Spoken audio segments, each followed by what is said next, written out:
Welcome, Rangers fans, to our Midweek Coaches Show. I'm joined once again by Coach Shin and Coach Westford, our two coordinators for our football program. And we're going to talk, among other things, about our by-district football win against Reagan last Friday night.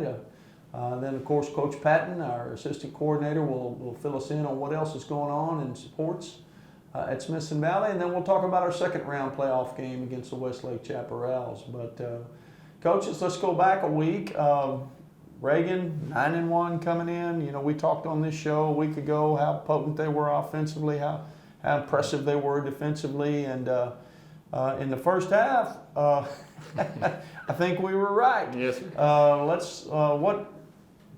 How'd the first half go? Let's start with our defense, Coach Westford. Reagan came out and gave us some things. Yes, sir. They came out. They hit us on a deep ball.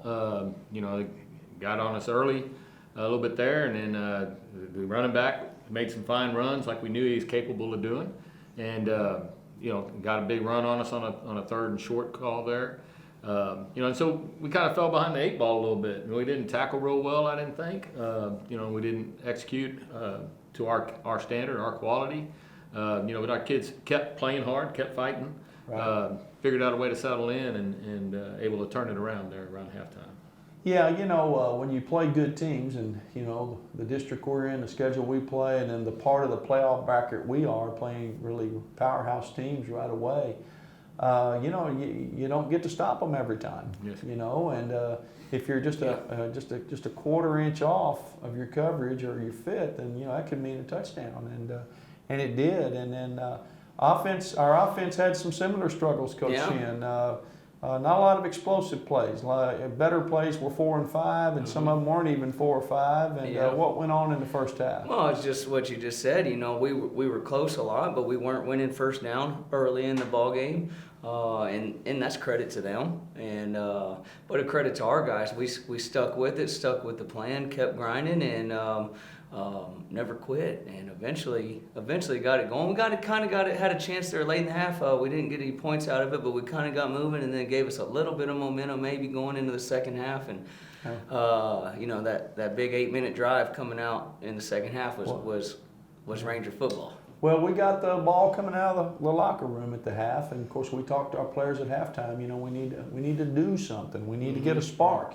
Something's got to get us going. And the first 3 plays of the second half, we make about 9 yards, and somebody decides we need to go for it on about our own 30-something yard line. Great decision. Yeah, boy.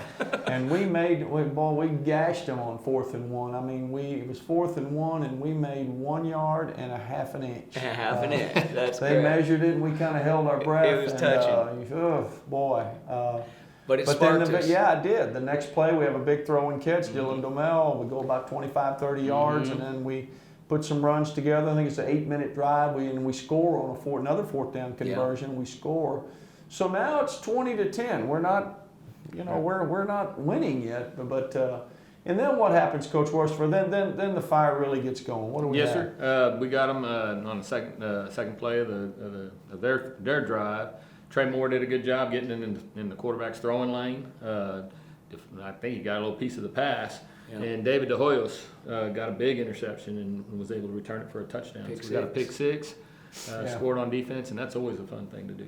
It is, and the long drive touchdown, and now 2 plays pick six. Yeah.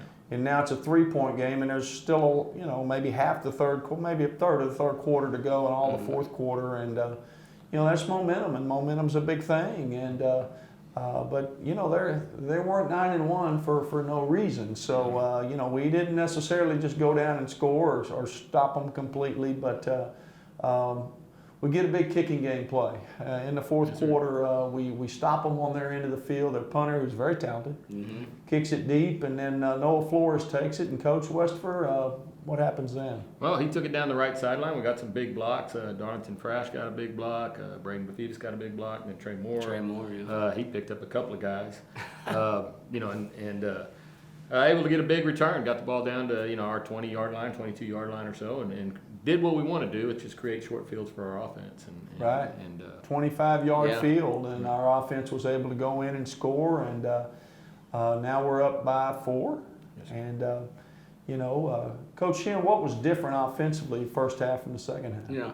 Well, we knew what we had to do, and they were making it hard on us. But I thought the best thing we did was we stuck to the plan, and we kept believing in the plan. The guys, they never flinched, and they knew we weren't going to do it in one play. We had to dig ourselves out of the hole, and we said we're going to do it one shovel at a time, and we did it as a team and as a unit, Right. and came out good on the other side. So it was great for our guys. It was a very emotional game. Really, the last couple of weeks have been the very narrow loss against Steele, the Judson game that was so emotional right there at the end, and then this one. You wonder how many the old head coaches ticker, how many more of those you can take. But we're the by-district champions. We've done that, of course, a number of times before, but it never gets old. And winning in the playoffs, and unusual year. Here we are. Right before the Christmas holidays let out, we're fixing to play a second-round game, and we've played on that week before, but that's usually playing for the whole thing up in Texas Stadium or somewhere. So, got a big second-round game against the Austin Westlake Chaparrals, and we'll talk about that. But first, let's bring in Coach Courtney Patton, our assistant athletic coordinator, and she's got some news of what's going on around the athletic department at Smithson Valley High School. So let's hear about that first. Coach Patton, take it away. Thanks, Coach. Hey, Ranger fans. We got a couple things going on this week. Your girls and boys basketball team have continued competing. Your girls beat East Central before losing a tough one to Steele. Up next, they'll compete against Wagner and New Braunfels. Your boys basketball team had a huge win when they beat Cornerstone in overtime. Best of luck, Rangers. As always, we want to honor our athletes and congratulate them not only for what they've done here at Smithson Valley for our school, for their program, and for their teammates and themselves, but congratulate them for moving on to the next level. So today we have two athletes signing from our aquatics program and heading to Northern Michigan University. Hopefully they have an indoor pool there. Yeah. So, but this is Carter Hill.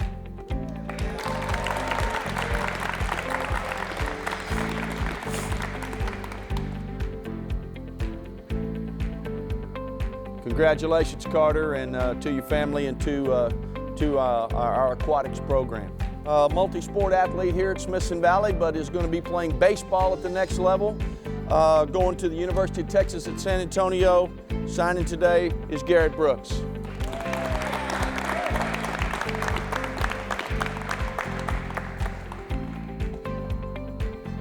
Congratulations, Garrett, and of course Coach Kell and his program and his teammates in the baseball program. So please congratulate them again, and thank you for being here. Thank you, Coach Patton, and congratulations to both of those fine athletes on getting the chance to further their athletic careers at the next level. And back to football now. We've got a second-round playoff game this Friday night, 7:30, in Pflugerville against Westlake. Westlake, as many of you know, is the defending state champion. You have a number of players back from that team that won the state championship, and they have a 9-0 record coming into our game. They won their district handily and had a big by-district win against Cedar Ridge last Friday night. So tall challenge, both sides of the ball. Coach Westford, let's start with the Westlake offense. What are the things that Smithson Valley is getting ready to face? Well, we're getting ready to face a really fine offensive line. They've got several Division I players up front. Behind them, they got a quarterback that's a junior, but I believe he's got several Division I offers already himself.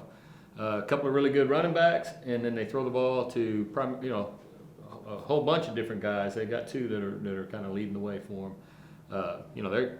They're talented across the board. You look at them, and you don't see a weakness. We're going to have to play a good, solid game as a unit. We're going to have to work together. We're going to have to, tackle like we do and play like we try to play every week, which is play really fast, play hard, and get a lot of guys to the ball. Okay, so pretty easy for the defense this week. Coach Shin, another non-challenge, I suppose, for our offense. What's Westlake's defense? What do they look like? Well, the thing that really sticks out is 11 starters, 10 of them are seniors. Really an aggressive, gap-sound defense. They're aggressive up front. Guys are moving fast. Linebackers that fit really well, and then they do a great job with the run support on the back end. So it's going to be a challenge, and we're just going to have to stick to our plan, do what we do, and try to get them to play for 4 quarters. Right. We'll have to find some hidden plays, whether that be some takeaways or whether that be a kicking game play, which we've been able to generate the last few weeks. Nothing comes easy, and as we said, Steele, followed by Judson, followed by Reagan, followed by Westlake. So our players are certainly on a hard road, and but we're looking forward to it. 7:30 Friday in Pflugerville, and coaches, I appreciate y'all being on with us today. And Coach Westford, next time your wife says to be on time, you be on time, and she won't whack you across the nose like that. Before y'all call the social workers, that's not what happened. He had a little staple gun accident, and hopefully Coach Westford's on the road. The recovery looks a little better on this show next week. But thank you all for being here, and we hope to see you at the stadium on Friday. If not, we'll see you next week. Thanks for being here.